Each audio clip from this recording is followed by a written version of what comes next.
Доброго дня, добрые люди! Давайте сегодня поговорим о том, чего не стоит шить никогда, дабы не тратить силы, деньги, а главное время. В общем-то, мы всегда ищем идеи, чтобы вдохновиться на пошив, но в этот раз это видео скорее антагонист таким порывам. Я буду говорить про свои антипредпочтения, а вы пишите про свои. Первая вещь, которую я бы никогда не стала шить, это вещь из сложного материала. Из материала, который нужно долго утюжить и который не прост в уходе. Который нужно деликатно стирать или относить в химчистку. На котором собираются постоянно пыль, мусор, волоски, и его нужно без конца чистить. Ну, в общем-то, заниматься очищением и приведением в божеский вид, чтобы надеть такую вещь. Особенно если это вещь из какого-то дорогущего материала. Придется потратить много времени на пошив, а потом еще и носиться не будет, потому что слишком дорогая. Надену что-нибудь попроще. Да и стоять, вычищать из него постоянно соринки, пылинки тоже не всегда есть время. В общем, одежда из сложных материалов – это мое табу. Я скорее возьму хлопок, чем шелк. Я почему-то боюсь до сих пор шелка. Как-то я пыталась шить шелк, но он у меня постоянно выскальзывает из-под лапки, и мне жалко лишний раз протыкать иголками ткань. Если что-то не получилось, приходится пороть, а там остаются дырки. И, в общем, пока что шелк я не хочу больше шить. Следующий пункт – это скорее не вещь как таковая, а неправильный подбор материала к определенной модели. Это спортивные штаны из тонкого трикотажа. Спортивные штаны на выход из тонкого трикотажа. Потому что в спортивных штанах из тонкого трикотажа очень удобно спать или находиться дома, какие-то свои домашние дела решать внутри дома. Это очень удобно, мягко, комфортно. Но на выход такие джоггеры смотрятся не очень привлекательно. Эти пузыри на коленках и все складки, все линии тела. Ну, на ногах складок, конечно, нет, но все линии тела, которые не хотелось бы, например, показывать. Как в колготках это получается, но причем мы на колготки надеваем какое-то платье, а в таких джоггерах, в таких спортивных штанах из тонкого трикотажа мы уже, нам не нужно надевать, и у нас это все видно. Выглядит довольно неэстетично.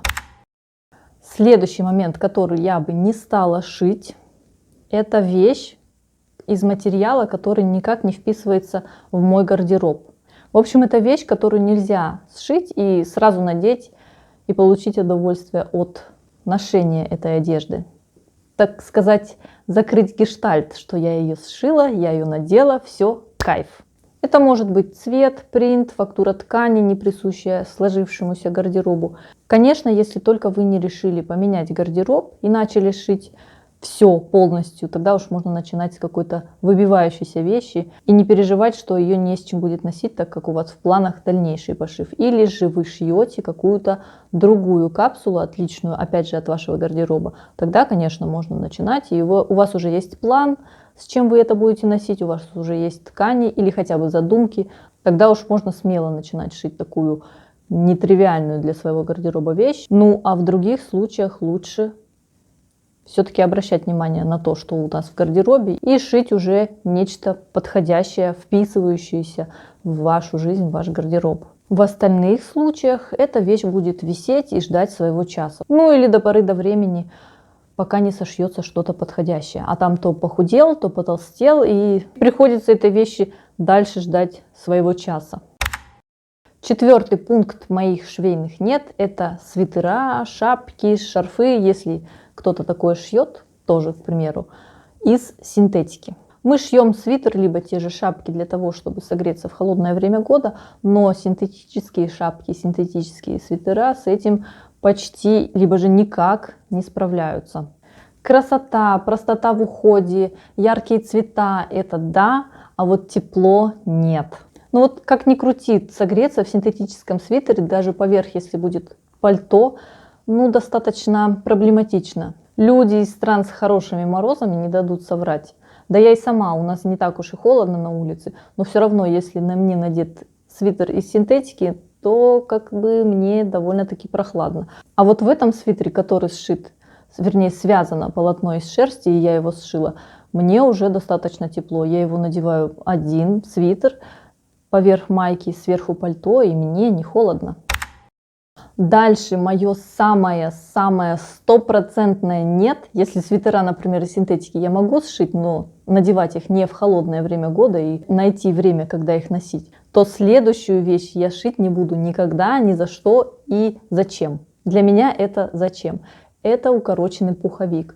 Также это касается любых укороченных вещей, которые предназначены тебя согревать, которые предназначены для согревания в холодное время года. А особенно пуховик, это будет зря потраченное, вот действительно зря потраченные силы, зря потраченное время и зря потраченные деньги. Опыта, конечно, можно набраться в пошиве пуховиков, но может быть такое, что этот пуховичок будет висеть. Лучше сшить как минимум закрывающий попу пуховик и носить уже его и согреваться в холодное время года.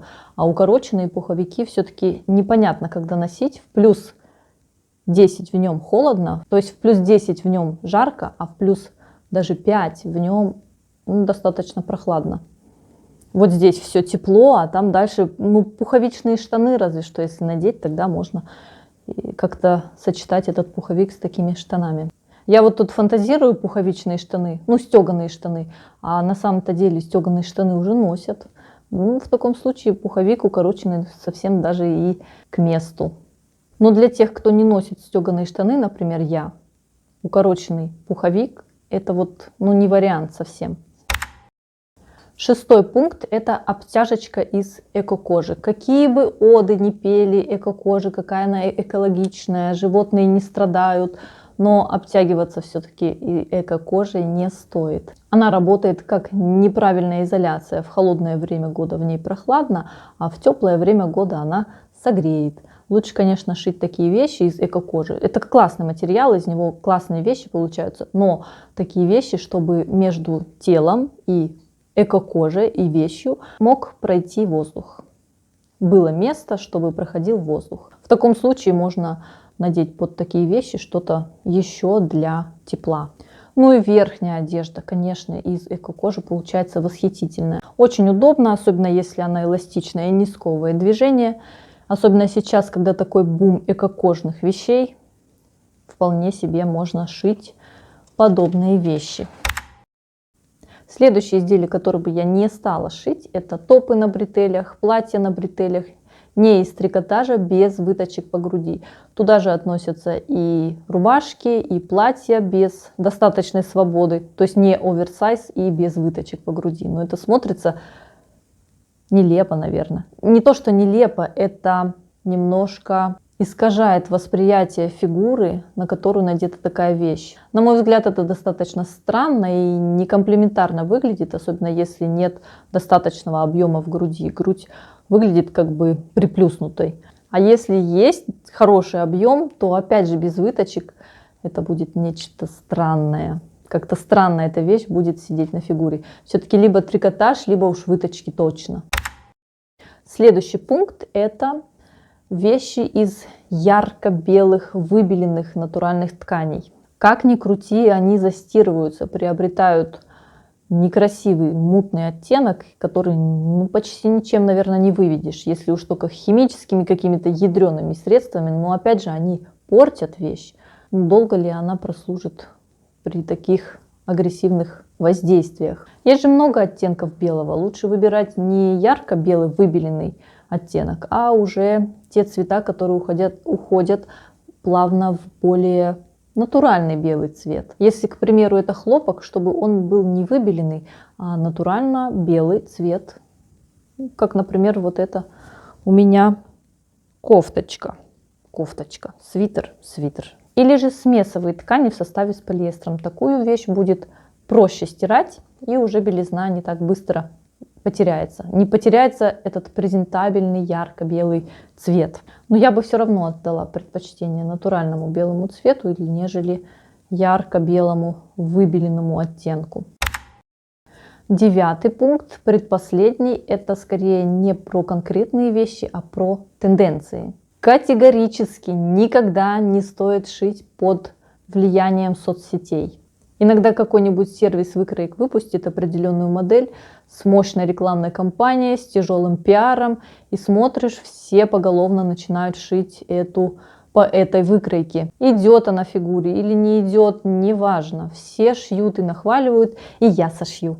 Я знаю это чувство. И не важно, что это не мой стиль, не мой фасон.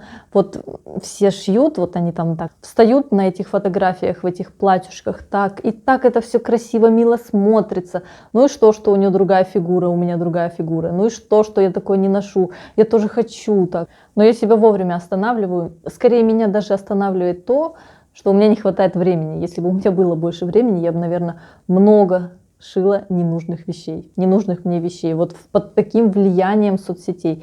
Вот мне тоже хочется в каком-то, знаете, в какой-то волне, вот на волне. Вот все шьют вот эти вот платья или вот это пальто, и я тоже хочу. Но меня останавливает все-таки время, и я больше шью то, что действительно мне нужно.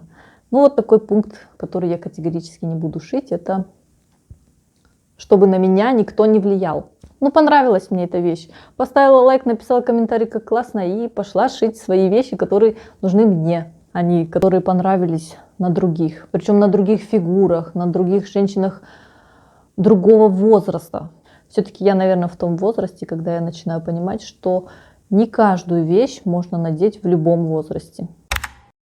И последний пункт того, что я никогда не буду сама шить, это полная копия брендовых узнаваемых вещей. Это когда подобран крой, подобран цвет, подобрана фурнитура, фактура ткани. Даже есть материалы с копирующими принтами. И вот потом получается вещь, как у Gucci, как у Dior, как у Chanel. Но это совсем не уникат. Это вот как подделка, пусть и качественно выполненная. Все шовчики ровные, супер все.